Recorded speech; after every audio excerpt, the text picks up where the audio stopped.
My parents, brothers, and fiancé firmly believe that one's environment and character are not intrinsically linked. Thus, they entrusted me and the counterfeit heiress to the newly developed time machine, allowing us to experience each other's lives. Should the counterfeit heiress prove equally exceptional in adverse circumstances, they would unreservedly cast me aside. I am also curious to discover how a pampered young lady would react if, one day, she found herself unable to even secure a meal. 1. Upon boarding the time machine, the host adorned my head with a helmet. Opposite me, the faux heiress Jiang Miao raised an eyebrow in smug satisfaction. The well-worn trope of child swapping, often depicted in aristocratic novels, unfolded between us. Regrettably, I was the genuine heiress who had been taken away by the nanny. While I endured brutal beatings at the hands of my adoptive parents, Song Miao reveled in exquisite dresses, preparing for her studies abroad at an international school. When I ventured out alone to scavenge for scraps due to lack of tuition, Song Miao was lavishly celebrating her birthday. It was not until a large-scale medical examination organized by the school revealed a mismatch between Song Miao's blood type and that of her family that the monumental blunder came to light. However, when my biological parents finally located me and beheld my disheveled form dragging a garbage bag, they were filled with regret. They brought me home, casually placing me in the maid's quarters, yet showed no intention of sending Song Miao away. I inquired, perplexed, "Why is she still here?" In response, Song Miao's eyes brimmed with tears as she declared, "If my sister dislikes me, I can leave. I know I do not belong in this family." Her words incited chaos. As our so-called birth parents and brother surrounded her with comforting words, even casting reproachful glances in my direction, I understood that if I did not clarify the situation then and there, I might never have another opportunity. Thus, I spoke calmly. "Shall I remind you? I was not merely swapped. I was deliberately exchanged. The life she has enjoyed for over a decade rightfully belonged to me. By keeping her, do you intend to suggest that anyone can alter their fate in such a manner?" At that moment, my dapper brother slammed his chopsticks down, glaring at me as he proclaimed, "I have recognized Miao Miao as my sister for years. I care not for blood ties or mistaken identities. I only acknowledge her as my sister, and if anyone is to leave, it shall be you." Gazing at this deranged family, I shook my head, planning to return to a life of wandering, only to be halted by my father. He sternly declared, "Enough of this bickering. Is it not merely a matter of who stays and who leaves? The Song family does not tolerate those who do not belong. Conveniently, our company has developed a time machine. If either of you can excel in the other's life, I shall keep you." Upon hearing this, both Song Miao and I nodded in agreement, though I was acutely aware that this contest, seemingly equitable, was heavily skewed in favor of Song Miao. After all, she had received years of superior education, while I was to navigate the upper echelons of society as a peasant. Alas, they were gravely mistaken. While the life of an ordinary villager may indeed be simple, my experience with my adoptive parents was anything but. I was eager to see how Song Miao would fare when the hard-earned tuition I had scavenged was taken from her. Soon, the day of the experiment arrived.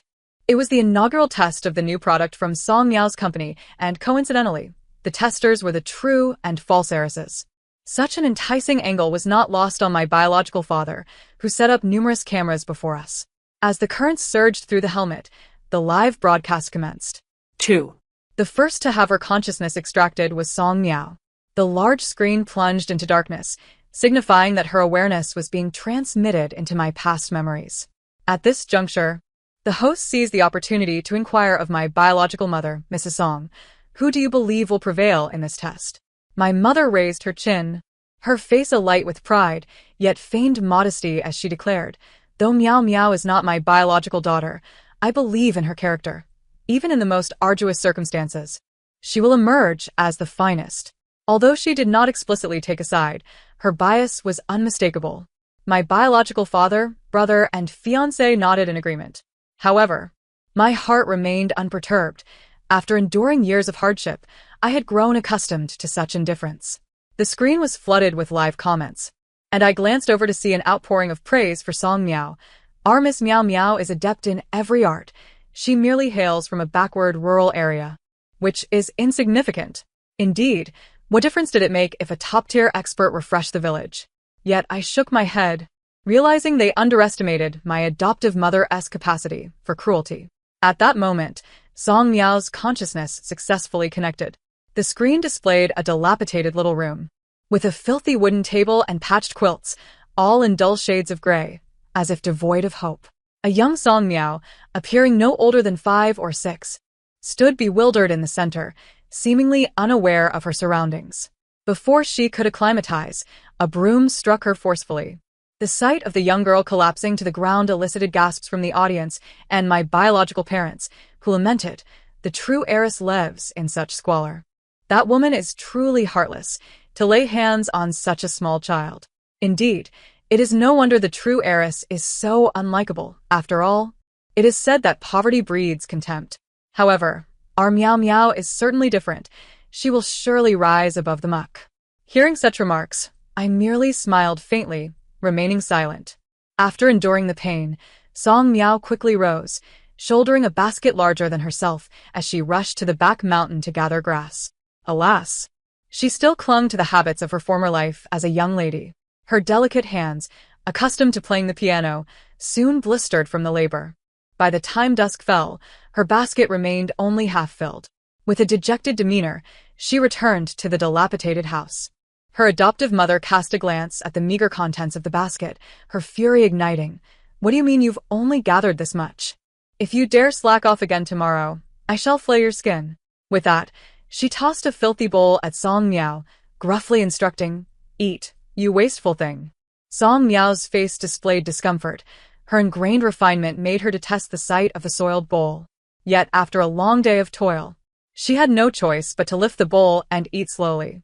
By the time she had consumed every last grain of rice, she still felt unsated. Cautiously, she looked up at the woman. "I am still hungry." The response was a sharp slap from her adoptive mother. "Eat, eat, eat. All you do is eat. You've barely done any work, and yet your appetite is insatiable. Get out of my sight." Her adoptive mother's actions incited curses from the audience below. Yet I merely smiled. Could they not endure a mere glimpse of hardship? This lifestyle would persist for many more years. 3. Observing the smile playing at my lips, my brother, who prided himself on being a business elite, glared at me with fury, proclaiming, "Do you have no conscience? Your sister is being beaten. And you can still find humor in this?" The audience, hearing my brother's words, nodded in agreement, casting accusing looks in my direction, as if I were complicit with my adoptive mother in inflicting this cruelty. I merely shrugged in resignation, responding, logically, "I have lived the exact same life she is experiencing now. What right do I have to mock her? Moreover, my adoptive mother is, in fact, Song Miao's biological mother. This life was inherently hers." My words left my brother momentarily speechless, poised to retort but quickly diverted his attention back to the screen displaying Song Miao. There was much to be done in the household of her adoptive mother, tending to cattle, cutting grass, cleaning, and harvesting rice. Yet, all she had learned in her own life were the arts of refinement. How could she be expected to perform such menial tasks? Daily, she struggled to complete the assignments set by her adoptive mother and found herself fleeing in panic after enduring beatings. The very audience that had once praised Song Miao's elegance now fell silent, unable to stifle their laughter. One could only attempt to rationalize the situation by stating, in such an environment, it is inevitable that one cannot maintain their composure. At the very least, we strive to uphold our integrity. However, they were soon met with a harsh reality. Song Miao, who was barely managing to stave off hunger while laboring under intense conditions, found herself utterly overwhelmed. Upon discovering that her adoptive mother was secretly indulging in a large chicken leg, she could no longer restrain herself. Under the cover of night, she stealthily crept into the kitchen to pilfer the chicken leg, devouring it with an almost ravenous fervor. The consequence of her actions was, of course, a brutal beating from her adoptive mother, who mercilessly lashed her with a rattan stick, leaving scars that would mar her for a lifetime. Those who had previously asserted that Song Miao would maintain her integrity fell silent, awkwardly fidgeting with their hands. One day, as was customary, her adoptive mother ordered Song Miao to kindle a fire for cooking. Despite her efforts to feed the flames with ample dried twigs, she could not ignite the fire in the stove. Anxious about the prospect of punishment, she frantically added coal. I calmly remarked, she ought not to do so. Upon hearing this, my fiancé displayed a look of discontent. "Honestly, you seem to wish to see Miao Miao get beaten. If she doesn't light the fire quickly, that madwoman will surely unleash her wrath. I merely shook my head in silence. When her adoptive mother entered the room and saw that Song Miao had failed to ignite the fire, she kicked her, exclaiming, "Foolish child, all you do is waste resources. You can't even manage something as simple as lighting a fire." I finally spoke up to clarify. One must first use ignited paper as a starter. Otherwise, one cannot kindle a fire and only wastes coal. The host exhibited a glimmer of appreciation, recognizing this as knowledge typically possessed by rural elders. Little did he know of the extensive life experience I had accumulated. The previously hostile glares directed at me diminished significantly. Yet, I remained indifferent, my gaze fixed intently on Song Miao on the screen. Soon, we arrived at the first pivotal moment, my first day of school. My parents softly scoffed, declaring, "Our Miao Miao is destined for academia. She was never meant to serve others. Once she begins school, everything will improve." However, on the screen, Song Miao waited from day to night, yet the village committee's notification never arrived. Unable to contain her curiosity, she approached her adoptive mother and asked, "Mother, why can't I go to school like those other children?" Her adoptive mother immediately rebuffed her, saying, "School? That's a waste of money. You are not allowed to go." No one anticipated such a turn of events, and all eyes turned towards me. Yet I felt no surprise. After all, a woman like her adoptive mother regarded even a single morsel of food as a waste and would certainly never spend money to educate me. My brother furrowed his brow and questioned, "Didn't you go to school? Why can't Miao Miao? What did you do?" I disliked his self-righteous tone, as if I owed them a fortune. Rolling my eyes, I replied curtly, "It is not so easy for rural girls to pursue education. If you do not fight for it yourself, do you expect anyone to assist you?" Having been sheltered in a cocoon of privilege, Song Miao had no such awareness. She naively believed that upon reaching a certain age, her family would arrange everything for her. I continued, when I went out to work and harvested wheat. I also assisted the village committee as officials several times, which is why they helped me convince my mother that education would bring in more income for our family. It was precisely for this reason that I had the opportunity to attend school. Upon hearing this, voices of agreement arose from the audience. She speaks the truth. I come from a rural background too, but my family is related to the village committee. Initially, my mother did not allow me to go to school, but eventually, she relented. With no preparation at all, Song Miao could only continue to endure the torment of her hellish home. It wasn't until the government issued a mandate that all children of school age must receive compulsory education or face fines that her reluctant adoptive mother finally took her to enroll. Yet she did not cover any of the tuition fees, such as for uniforms or textbooks. Consequently, Song Miao had to carry a basket to the mountains every day to forage for herbs to sell in town. The school was far from home, necessitating that she set off several hours early, causing her shoes to wear out, yet she had no funds to purchase new ones. Believing that attending school would grant her the chance to transform her destiny, Song Miao found herself overwhelmed with the demands of studying, traveling, and working, leaving her with hardly any time to rest.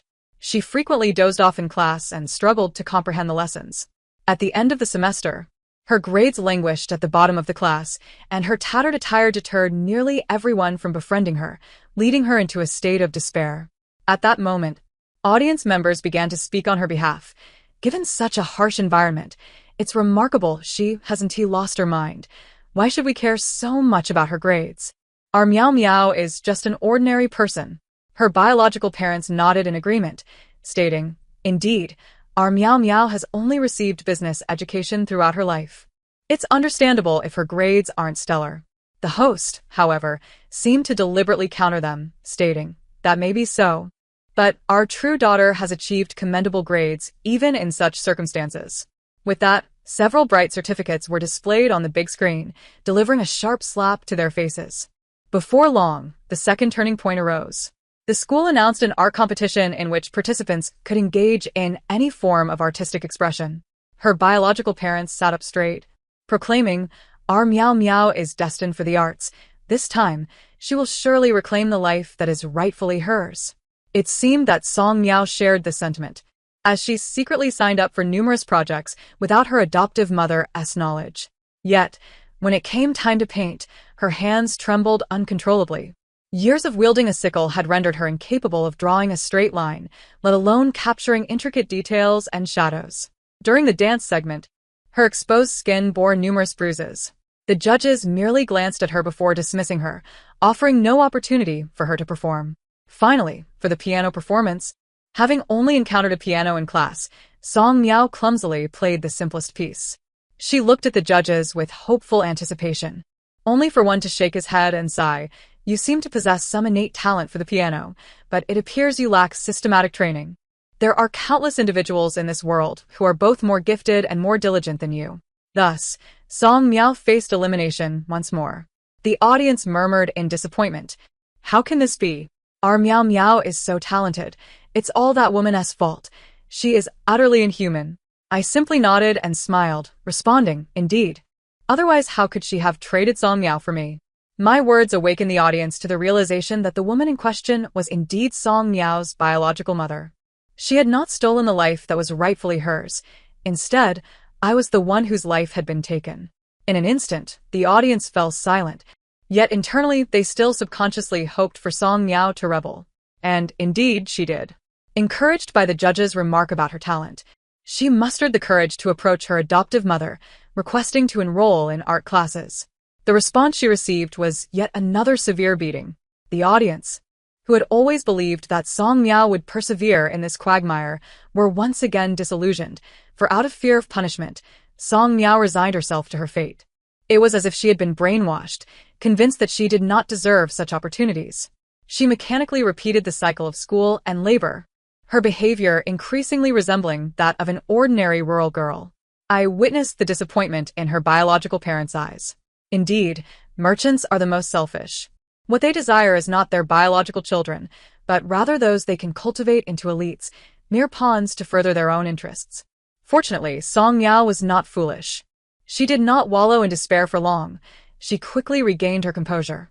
She realized that to extricate herself from this quagmire, she must rely on her studies to alter her fate. At this juncture, Song Miao was already in her final year of high school, on the brink of the most significant examination of her life, the Gaokao. Each night, she burned the midnight oil, completing her chores before dawn to rush to school, all in pursuit of knowledge. Her grades indeed began to improve steadily with each passing day of diligent effort. Just when everyone believed she would finally seize her chance for redemption, her adoptive mother unexpectedly prepared a lavish feast. The table was adorned with an array of dishes, fish and meat, vibrant and aromatic, experiences that Song Miao had never encountered in her life. Confused yet unable to resist salivating, she observed the murmurs of the onlookers below, speculating on her mother's sudden generosity. What has prompted this change? Has she finally had a moment of conscience? They wondered. Who could say?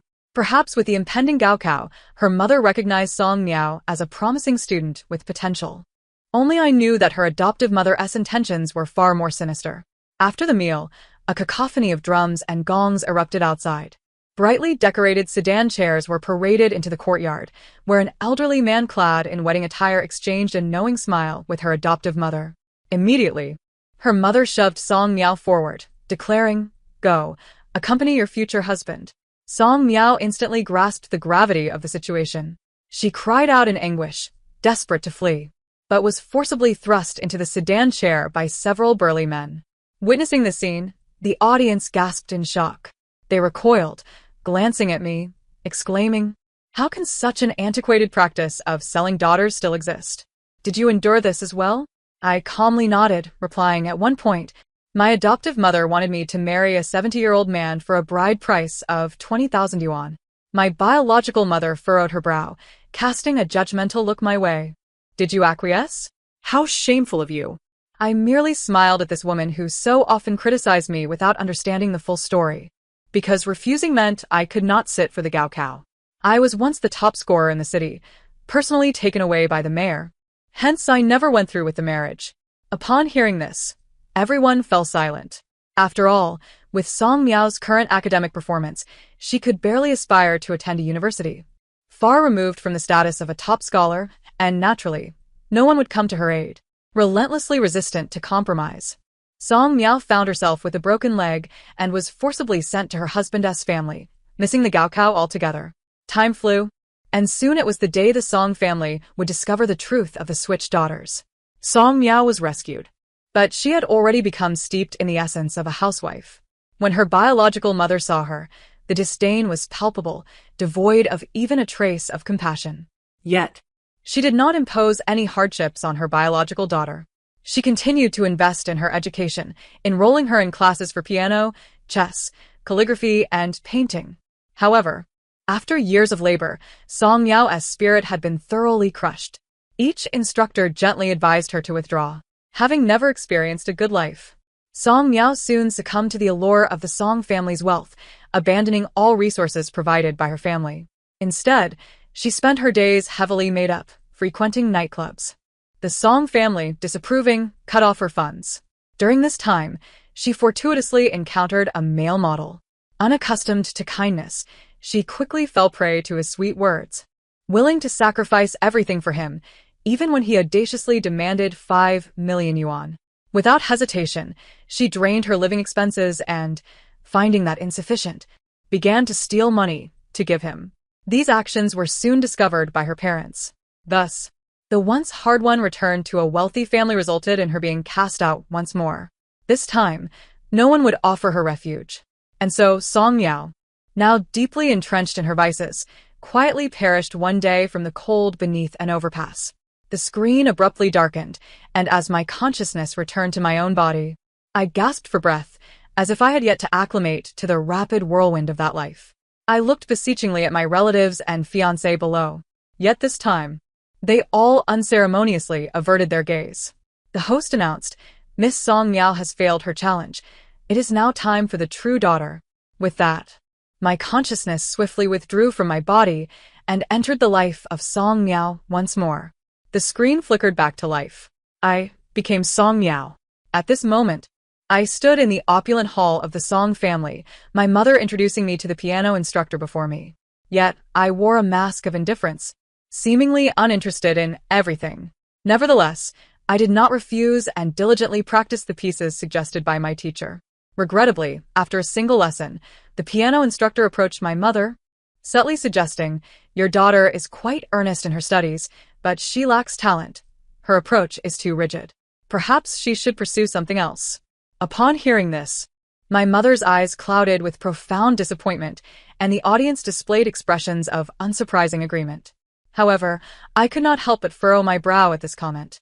In the following days, rather than indulging in leisure, I immersed myself in the piano room. If I played poorly once, I practiced 10 times. If 10 times fell short, I repeated it 100 times. Eventually, even my mother could discern the changes in the music, astonished and unable to close her mouth in disbelief. She hurriedly summoned the piano instructor. When he arrived and listened, he too was taken aback. He eagerly inquired, "How did you come to grasp the emotional nuances of the piece in just one day?" I replied nonchalantly, "I memorized the rhythm, melody, and the emotions of the performer, then replicated them." Upon hearing this, the instructor stood in stunned silence. Yet, I did not continue my studies thereafter, as he acknowledged my extraordinary learning ability, believing I would surely have great prospects in the future. My mother, taking his advice to heart, enrolled me in numerous courses deemed suitable for young ladies: flower arrangement, calligraphy, dance, and painting. However, I was utterly inept at all these pursuits, leading my mother to grow increasingly disheartened. One day, while running errands on the street, I passed by a small table where an elderly man was playing Go. He claimed that anyone who could win against him and break the seemingly hopeless situation would earn a reward of 1,000 yuan. Many had approached to challenge him, yet all had been defeated. The old man wore a confident smile, and for reasons unknown, I, the daughter of a wealthy family, found myself captivated by the allure of money. After observing for a while, my thoughts began to crystallize. I took a seat opposite the old man and, after a few moves, emerged victorious, unraveling the deadlock. The old man's expression darkened, and he remarked with a forced smile, "Young lady, it would be less interesting if you had seen the game beforehand." I, however, shook my head impassively, stating, "This is my first time playing." It was then that I realized I possessed an exceptionally keen logical acumen in my studies.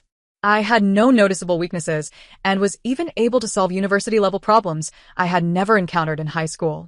Eventually, one day, I returned home with a gold medal from a provincial competition, prompting my parents to reassess my abilities.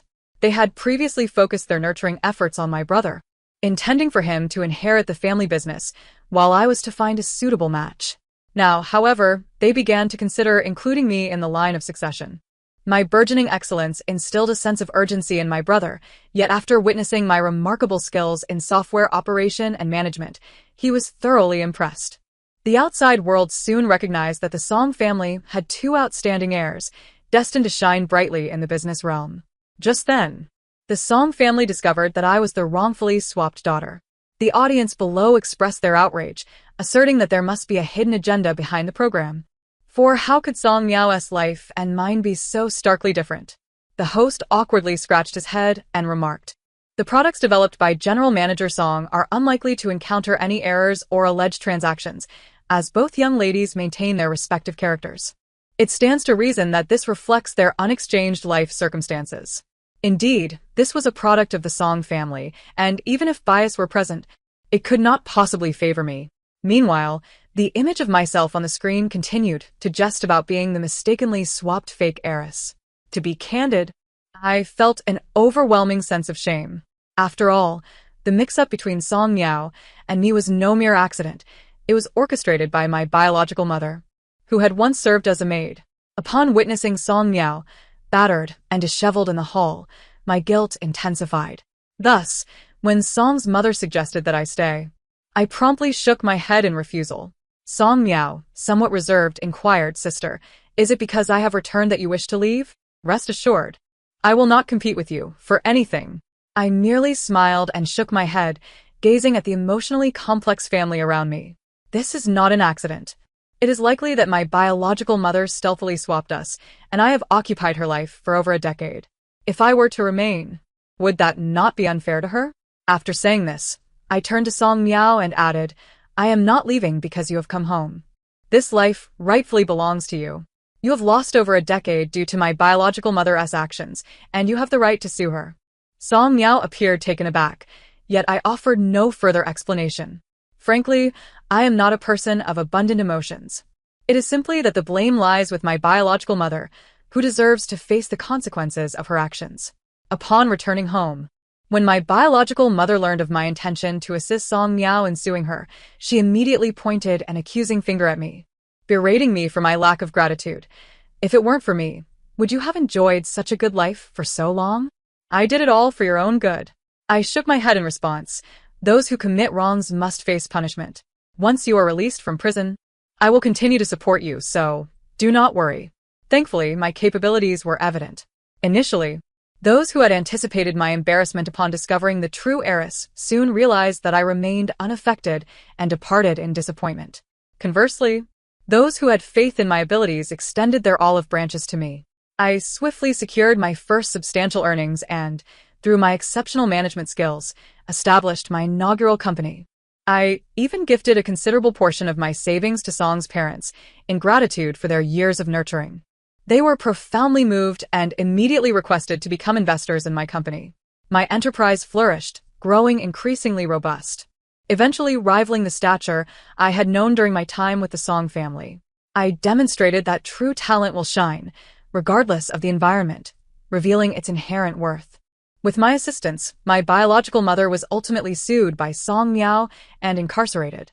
After achieving professional success, I instinctively began to monitor Song Miao's situation.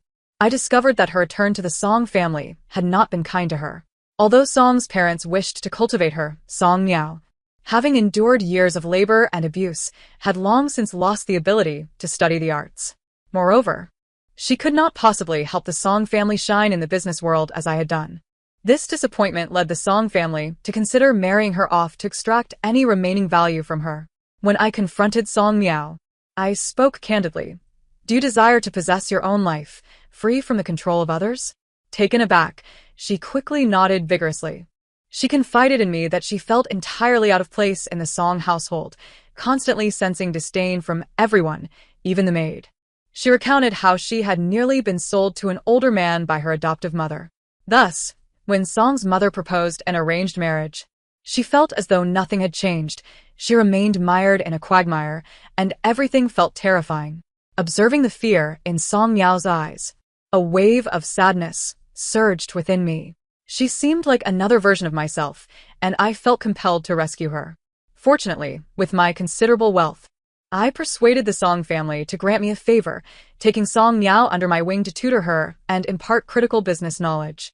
I shared everything I had with her, ultimately advising, women must strive for independence to escape the control of others and live life on their own terms. Perhaps it was due to our shared age or the unbreakable bond between us, but Song Miao developed a unique trust in me.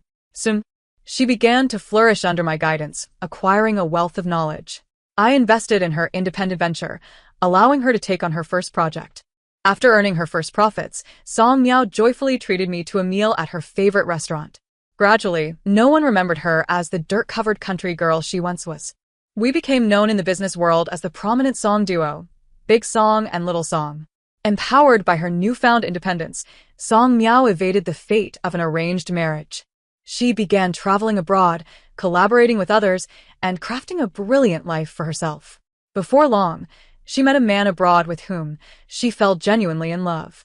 Excitedly, Song Miao shared this news with me and invited me to her wedding.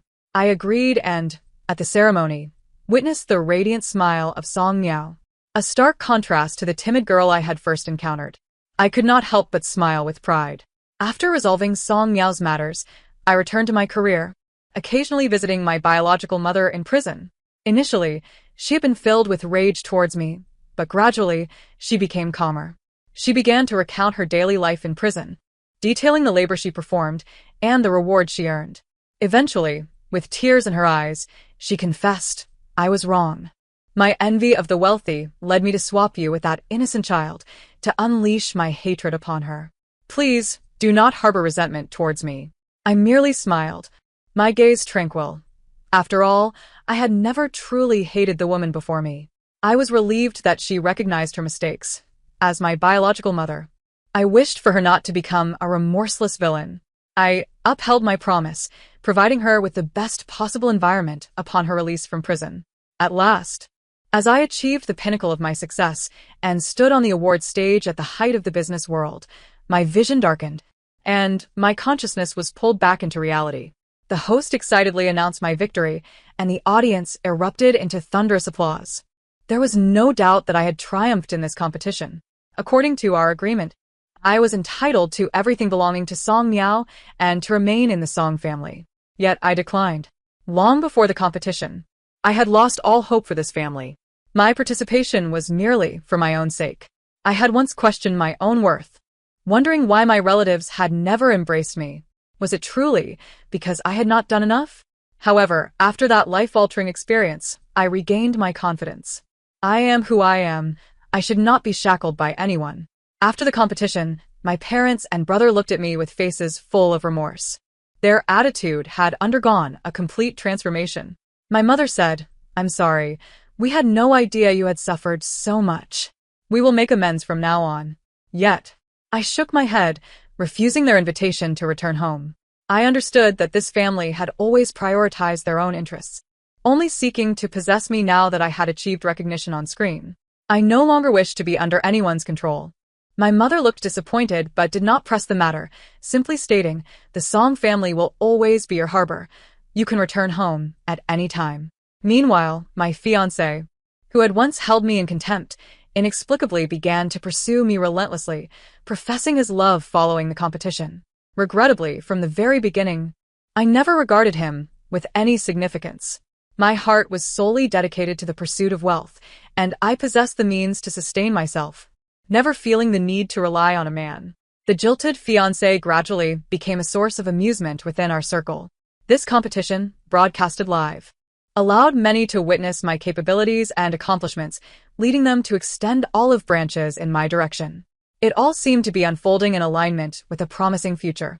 I was continuously evolving, embracing independence, and accomplishing the life that was inherently mine. As for Song Miao, she could no longer remain within the confines of the Song family. Her true nature was unveiled, resulting in the loss of affection from her relatives. Yet, her mediocre talents still enabled her to showcase her years of piano education, albeit only to tutor other affluent youths, while enduring their scorn and derision. Unfortunately, The remuneration was woefully insufficient. Having been raised in the opulence of the Song household, she found it impossible to adapt to a life of ordinary means. She was compelled to juggle multiple jobs merely to scrape by. This time, I chose not to extend a helping hand. The reality of Song Miao's character had long been altered by the years of indulgence she received from the Song family. I could not assist her. As for my adoptive mother, her heinous act of swapping children and the abuse she inflicted upon me was finally exposed. Naturally, she was reported en masse by outraged netizens and ultimately incarcerated. Even in her confinement, she continued to curse us all, exhibiting no remorse whatsoever. Alas, during my daily visits to the prison as part of the experiment, I endeavored to make her confront her sins and begin to repent. However, Song Miao was different. She only harbored a frenzied hatred towards our adoptive mother for the abuse endured during the experiment, attributing her current misfortunes solely to her. The thought of visiting her in prison or supporting her upon release was unfathomable. Observing the events unfolding before me, I remained undisturbed. I simply continued to fulfill my own life's journey, impervious to external influences and beyond the control of others. Life presents numerous opportunities and crossroads. Only by adhering to one's original intentions can one reach the final destination. Fortunately, I have experienced confusion and struggle, yet I have never relinquished my resolve. This concludes the narrative. Thank you for listening, and I look forward to our next tale together.